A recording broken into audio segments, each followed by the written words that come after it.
Alam nyo ba na ang Bermuda Triangle ay isang lugar na naging popular dahil sa hindi maipaliwanag na pagkawala ng mga sasakyang pandagat, mga eroplano at mga tao na napapadpad dito? Ang Bermuda Triangle o ang tinatawag din na Devil's Triangle ay isang imaginary triangular-shaped region na matatagpuan sa pagitan ng Florida, Puerto Rico at Bermuda sa kanlurang bahagi ng North Atlantic Ocean. Ito ay tinatayang may lawak na aabot ng 1,300,000 hanggang 3,900,000 square kilometers. Isa sa misteryosong nawala habang bumabaybay sa Bermuda Triangle ay ang Collier USS Cyclops. Ang US Navy ship ay mayroong sakay na 300 at 9 na tao at nakatakdang bumalik sa Estados Unidos mula sa paglalayag sa Brazil. Ngunit bigla na lamang itong nawala noong March 1918. December 5, 1945 naman nang mangyari ang pagkawala ng US Aircraft Squadron na tinaguri ang Flight 19.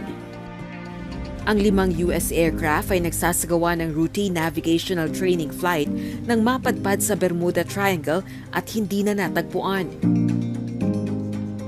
Nagpadala pa ng isang rescue plane, ngunit ito ay naglaho rin makaraan ng 20 minuto.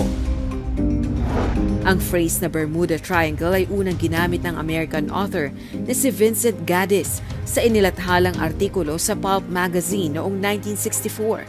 Ito ay kanyang ginamit upang ilarawan ng umano'y triangular region kung saan naglalahong walang bakas ang mga sakyang pandagat at panghimpapawid na dumadaan dito.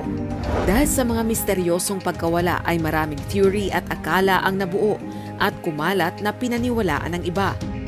Kabilang narito ang kwento tungkol sa giant sea monster, alien, cosmic time warps, bumibilis na pag-ikot ng compass at butas sa karagatan na humihigop sa mga water vessel.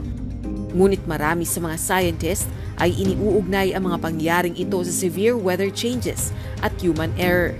Isa pa sa tinatanggap ng karamihang scientists tungkol sa unexplained disappearances ay ang theory na inilabas ng grupo ng mga scientists mula sa University of Colorado noong 2016.